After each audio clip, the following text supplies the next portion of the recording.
Toi, pendant ce temps, tu t'extrais de l'autre côté, tu es passé à côté de la poubelle, et tu vois qu'effectivement, il y a l'autre qui s'était mis en embuscade, et qui lui va essayer de te mitrailler. Il a un simple pistolet mitrailleur, et de toute évidence, ça va être pour toi. J'ai pompé un peu de sang là pour le mettre, pour le prendre en contact. Alors, t'as fait combien en raison de ça? Ok.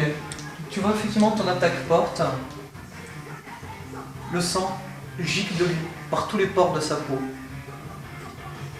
Tout son visage paraît irradier toute une fontaine de sang qui vient frapper ton propre visage, qui vient frapper ton poitrail, se disperser dans ton propre corps. Ton attaque magique est parfaitement passée. Il saute sur toi avec le sabre. Ton action a parfaitement réussi. Tu te glisses sur le côté et d'un grand geste de griffe, tu essayes de l'attraper à la nuque. Bon, moi je récidive sur ma première action, donc puisque ça a marché une fois, je persévère et je me prépare à lui porter une attaque magique du même ordre. Je te rappelle que si tu absorbes 2 fois du sang, à 1 fois déjà tu as un premier niveau de gain du sang, à 2 tu rentres dans le lien. Donc je change d'intention et je lui porte mon autre attaque, toujours dans la voie du sang, je lui porte un chaudron magique. Okay. Qui j'espère va le liquider parce que je suis quand même assez mal. Il y a également des meneurs de jeu qui demandent des jets de dés sur ce qui est de l'intellect, du verbal, etc. Et par exemple, qui vont dire, tu as face à toi un personnage non joueur, tu veux le persuader, eh ben, combien as-tu en intelligence? Est-ce que tu as la compétence persuasion? Alors moi, j'ai toujours refusé de faire ça. Si on veut persuader quelqu'un, eh ben, on persuade le personnage non joueur que je joue. En fait, Strauss ne te demande pas où, mais quand nous étions.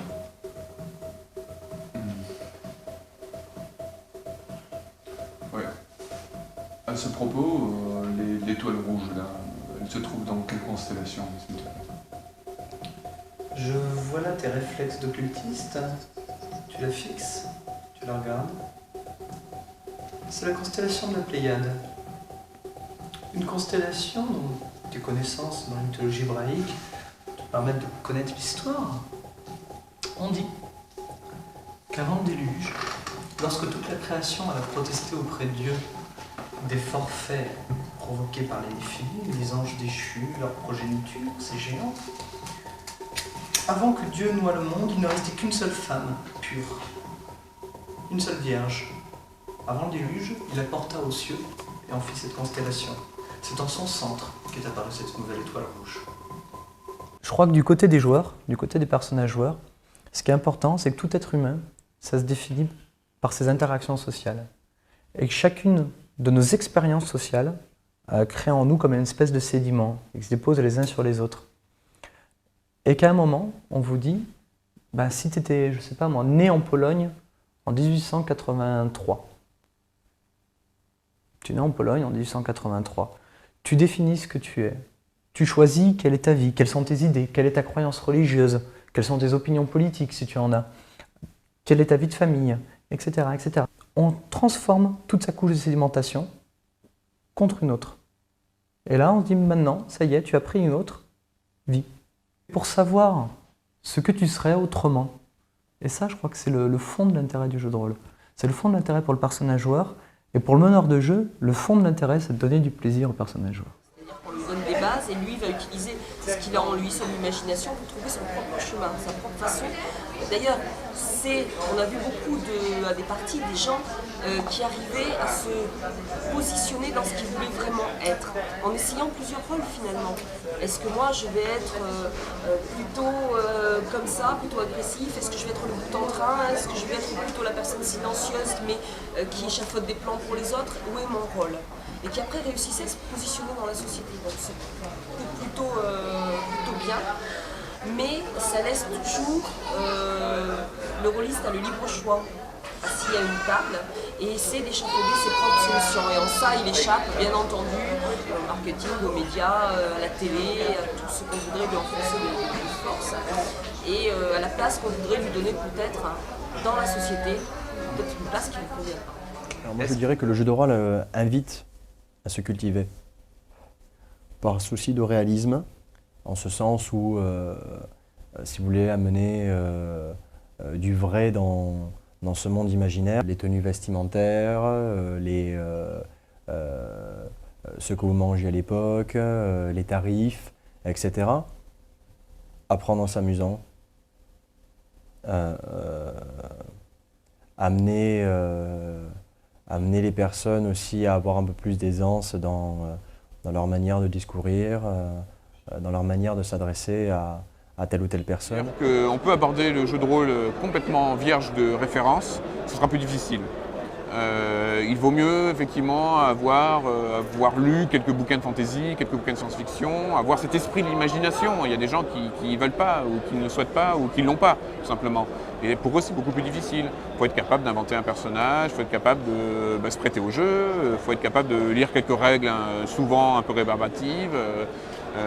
Quoique maintenant beaucoup de jeux de rôle proposent des règles très simples, il faut aimer se balader dans des univers de fantasy et de science-fiction. C'est fondamentalement quelque chose de pédagogique sur plein de points. C'est surtout, pour moi, un des moyens contemporains les plus incroyables pour se plonger dans la mythologie, les histoires et pour rêver encore. J'ai connu des joueurs et des maîtres de jeu qui accumulaient une documentation énorme sur des périodes historiques très précises ou sur une technique de fabrication artisanale de bateaux ou sur une architecture particulière uniquement parce que c'était des éléments qu'ils voulaient intégrer dans un scénario ou donner comme référence culturelle à leur personnage. C'est évident que dans une période dure, on va faire des scénarios plus durs, plus difficiles, plus sombres, et que ça va permettre d'évacuer une partie de cette pression, effectivement, d'avoir un effet cathartique. À rechercher de manière consciente, si on a entre 20 et 25 ans, ça peut être tout à fait intéressant même d'utiliser le jeu de rôle de manière cathartique. Ensuite, normalement, si on n'a pas encore réglé l'essentiel de ces problèmes, il vaut mieux aller voir un psychiatre. Il y a des jeux qui permettent d'incarner des personnages du Japon médiéval de manière très fidèle. Il y a des jeux qui permettent d'incarner des lycéennes, d'autres des super-héros, des jeux qui permettent d'incarner des loups-garous. Et des jeux expérimentaux, un petit peu comme il y a l'art expérimental. Nous faisons principalement de la traduction de produits et de la création en ce qui concerne le magazine. Les gammes de produits que nous représentons sont toutes les gammes du monde des ténèbres, de chez White Wolf, Exalted de chez White Wolf qui vient de sortir en français, Les Exaltés. Nous avons aussi Lord of the Ring, le jeu de rôle sur le Seigneur des Anneaux qui doit sortir d'ici à la fin de l'année en décembre en français. Nous éditons des romans principalement du monde des ténèbres et des différents univers aussi déclinés chez White Wolf. Et nous faisons de l'importation et de la distribution de la quasi-totalité des produits américains. L'optique n'est plus le jeu en lui-même, les techniques de jeu qui étaient similaires dans le jeu de rôle et dans le wargame, mais maintenant les univers. Et donc à travers les univers, on parle de nouveau, finalement parfois de wargame, parfois de jeux de plateau, mais aussi de films, de livres, de créateurs même d'univers qui créent des univers sur le net ou qui créent des univers délirants qui font partager à des gens dans des manifestations, des choses comme ça. Donc on n'est plus orienté, c'est plus le côté grande famille des jeux de simulation, c'est grande famille des créateurs de mondes imaginaires. Notre volonté, c'est d'inventer des univers imaginaires. Notre premier métier, c'est d'inventer des jeux de rôle de création française, c'est-à-dire faits par des auteurs français. Ça ne nous empêche pas de faire des traductions à côté, qui marchent plutôt bien, comme Phoenixon par exemple. Mais donc on a développé depuis 10 ans, je dirais, une sorte d'école d'auteurs de jeux de rôle français. On a surtout des lignes coup de cœur puisque c'est par passion, donc on ne va pas s'imposer une ligne éditoriale. Ça va du jeu dit gothique, un peu noir, post-apocalyptique, à des jeux beaucoup plus drôles et parodiques. Voire même des jeux de cartes sur les films de série B, etc. Il y a vraiment une grande créativité, mais depuis très longtemps dans le domaine du jeu de rôle. Je crois que la France est derrière les États-Unis le second producteur de jeux de rôle au monde. Et des jeux de rôle de toutes sortes. Alors il y a eu des jeux de rôle oniriques, des jeux de rôle picaresques, poétiques, mais aussi des jeux de science-fiction.